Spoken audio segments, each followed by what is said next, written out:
General जाज़ावान साहब, ये जो आपने फरमाया कि एक हमारी पाकिस्तान की हैसियत है और एक आज़ाद कश्मीर और गिलगित बल्तिस्तान के लोगों के हैं जो उसका हिस्सा है, और आपके बकौल उन पे उन चीज़ों का इतलाक़ नहीं होता और उनका अगर आधा कश्मीर हालत जंग में है तो उनका भी ये हक़ बनता है।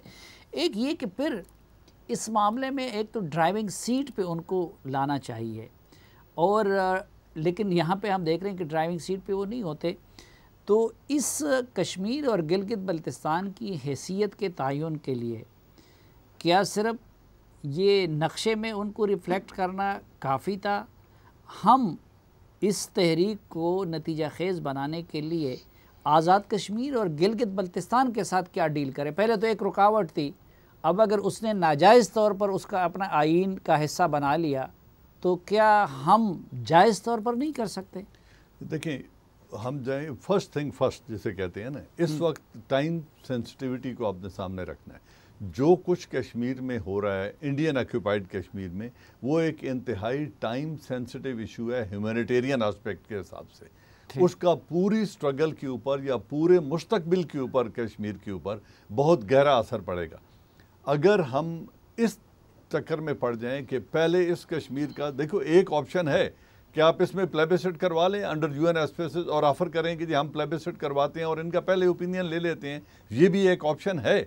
अगर आप इसको एक्सरसाइज करेंगे तो एक तरीका ये है कि उस पर डिप्लोमेटिक प्रेशर आएगा, और एक ये भी इसके फॉलो आउट हो सकता है कि आधे का आपने डिसीजन कर लिया, आधे का इंडिया कहेगा जब मुझे मुनासिब होगा मैं उस वक्त डिसीजन कर लूँगा, ये भी हो सकता है। लेकिन अभी जो मौजूदा सूरत हाल है, इसमें अगर आप इंतिफादा के जो फ्रीडम फाइटर्स हैं जो अपनी जंग लड़ रहे हैं, अगर आप उनको पूरा कश्मीर मिल के जिहाद नहीं करेगा, अपने इंतिफादा में शिरकत नहीं करेंगे, तो आप उनको उनके रहमो करम पे छोड़ रहे हैं जो उनके गर्दन के ऊपर बंदूक रख के बैठे हैं। वो नाउमीद हो जाएंगे। वो 7 लाख फौज का 80 लाख लोग मुकाबला नहीं कर सकते। एक हद तक वो लड़ सकते हैं। दुनिया में कोई इंतिफादा ऐसा नहीं हुआ जो टोटली, ये एक रियलिटी है, उसको कोई माने या ना माने, जो प्योरली इंडिजिनस वसाइल से लड़ा गया हो। अच्छा, तमाम तर स्ट्रगल जो होती हैं उनमें जो लाइक माइंडेड कंट्रीज होती हैं, अभी ये आज़ाद कश्मीर और Gilgit Baltistan left out of battle, हम उसे मिलिट्री टर्म में यूज़ करते हैं, एलओबीज नहीं हो सकते। इन्होंने उस जंग में शिरकत करनी है ताकि इनके मुस्तकबिल का फैसला यूएन रेजोल्यूशन पे, और इंडिया ने जो एक्सट्रीम पोजीशन ली हुई है उनको नेगोशिएशन टेबल पे लाना न डिप्लोमेसी ला सकती है, न इंटरनेशनल कुव्वतें उन्हें इस वक्त बिठाएंगी। वो उनको खुली छूट दे चुके हैं कि अगर आप इनको सप्रेस करके अपने अंदर शामिल कर सकते हैं तो गो हेड। और इसलिए 1 साल से उन पर कोई काबिल जिक्र दबाव नहीं आया सिवाय चंद कॉन्फ्रेंसेस के या ह्यूमन राइट्स की एक तरफ रिपोर्ट आज़ाद के। कश्मीर और गिलगित बल्तिस्तान की इतनी ये गैर मामूली अहमियत, और दूसरी तरफ हमने उसको सपोर्ट किया है अली अमीन गंडापुर के। तो आज़ाद कश्मीर और गिलगित बल्तिस्तान की हैसियत और रोल के बारे में हमें क्या करना चाहिए? देखिए, ये दो, पहले तो ये चीज़ है कि मैं बड़े अफसोस से ये कहता हूँ कि हमने इस इशू को वो अहमियत दी नहीं। अभी भी जो हम बहस कर रहे हैं इसमें हम वो जो डिप्लोमेसी का जो रोल है उसको हम अंडरमाइन कर रहे हैं। अभी जैसे नईम खालिद भी बात कर रहे थे कि हम उल्टे भी लटक जाएं तो दुनिया जो है वो यही कुछ करेगी। हो सकता है यही कुछ करे, लेकिन क्या हम उल्टे लटके हैं? हमने क्या मेहनत की है उतनी? क्या हमने सारे ऑप्शन, सारी जो डिप्लोमेसी में ऑप्शन थी वो हमने इस्तेमाल की? वो हमने नहीं की। वो तो प्राइम मिनिस्टर साहब कह रहे हैं कि यूएन में जो स्पीच थी प्राइम मिनिस्टर की और इतनी एफर्ट्स वो कह रहे हैं, हमारी हुकूमत कह रही है कि हम देखिए करना। मैं अभी एक और चीज मैं एक और चीज आपको बताने लगा हूं। अब चीज ये है कि आपने नक्शे इशू कर दिए गिलगित बल्तिस्तान वगैरह ये सारा, और उसमें आपने इंडियन ऑक्यूपाइड कश्मीर का भी शामिल कर लिया। अब आज़ाद कश्मीर के इलेक्शन कमीशन को चाहिए कि पूरे कश्मीर की कॉन्स्टिट्यूएंसीज बना के उनका ऐलान करे और वहां के लोगों को मैसेज दे के इलेक्ट्रॉनिकली हमें अपनी वोटर लिस्टें भेजें। और जब भी इलेक्शन यहां पे होता है या अगर जल्दी करा दिया जाए तो उनके लोगों को इलेक्ट्रॉनिकली वोट देने का हक दे दिया जाए और उनके लोगों को इलेक्टेड समझा जाए और साथ उनको बताया जाए कि आइंदा लीगल इलेक्शन जो हैं वो यही होंगे जो आज़ाद कश्मीर का इलेक्शन कमीशन करेगा। भारत के इलेक्शन कमीशन के जो इलेक्शन या वो जो कराएंगे वो लीगल नहीं होंगे, लिहाजा कश्मीर के लोग उसमें हिस्सा ना लें। सर इससे इंडिया कत्लो गारत रोक लेगा, तो 7 लाख आप फौज यहाँ निकाल पे के वापस ले जाएगा। गवर्नमेंट इन एग्जाइल की बात नहीं, फौज ना ले जाए। देखें मेरी बात सुन, मेरी बात जो उनको टेलीफोन नहीं करने देता, इंटरनेट सर्विसेज नहीं देने देता, वो इलेक्शन कमीशन पे उन्हें वोटिंग करने देगा। जी तो कितना टाइम है हमारे पास जी, उस जी, सारे बात काम सुन के लेना। लिए? जी जिसका अमजद भी साहब, जी अमजद ये साहब, टेक्निकल का मसला बाद में हल करता हूं मैं। इजाज़ मैं उसका भी आपको जवाब दूंगा, टेक्निकल मसले को हल करने का। इंटरनेट बिल्कुल वो बंद करते हैं, उसका मसला भी मैं आपको हल करके बताता हूं।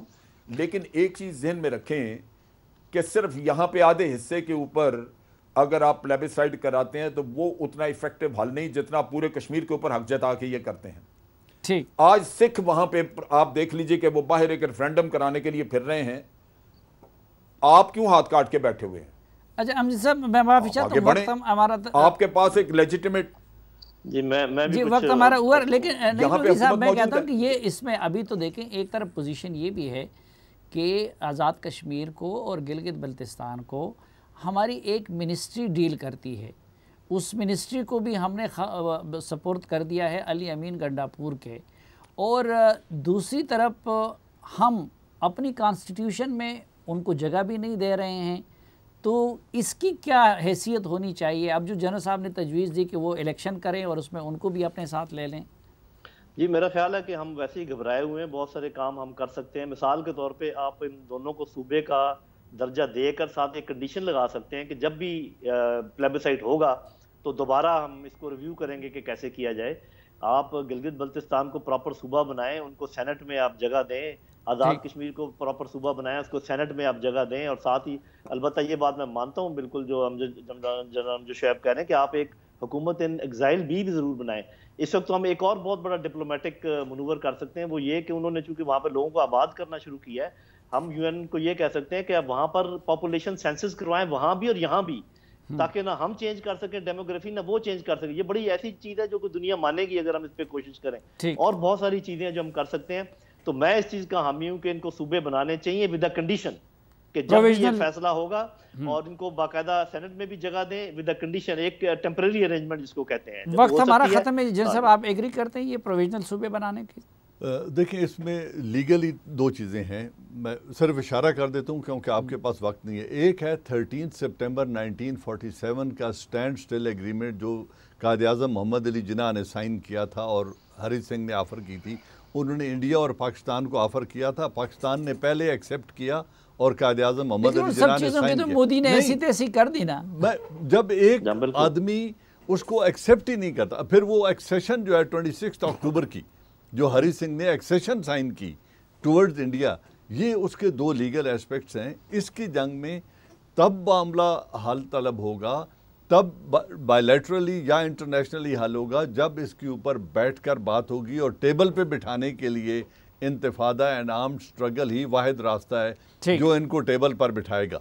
हिंदुस्तान इसको सिरे से एक्सेप्ट ही नहीं करता इशू, तो बायलैटरलिज्म के दरवाजे तो बंद ऑलरेडी हो चुके हैं। तो जो बायलैटरल मुआहदे हैं उनको उठा के बाहर फेंकें through an act of parliament और ये बताएं कि अब ये यूएन रेजोल्यूशन के तहत हल होगा और इंतफादा में जितनी हेल्प कश्मीर और गिलगित बल्तिस्तान के लोग कर सकते हैं उनको इजाज़त दें, उनको रोकें मत कि मैं कहूँगा तो बॉर्डर पार करना है। जी अमजद शोएब साहब, आपका टेक ये प्रोविजनल सूबों पे? मेरा ख्याल है कि ये सूबे डिक्लेयर कर देने चाहिए। उसमें सबसे इंपॉर्टेंट जो चीज़ है, ना करने से हमने इन लोगों का हक मारा हुआ जो इधर मौजूद हैं। गिलगित बल्तिस्तान रोज़ डिमांड करता है कि जनाब हमें आप अपने नेशनल धारे में लें, हमें अपने पार्लियामेंट वगैरह में, सेनेट में हमें रिप्रेजेंटेशन दें। वो लोग ना देने की वजह से डिप्राइव्ड महसूस करते हैं।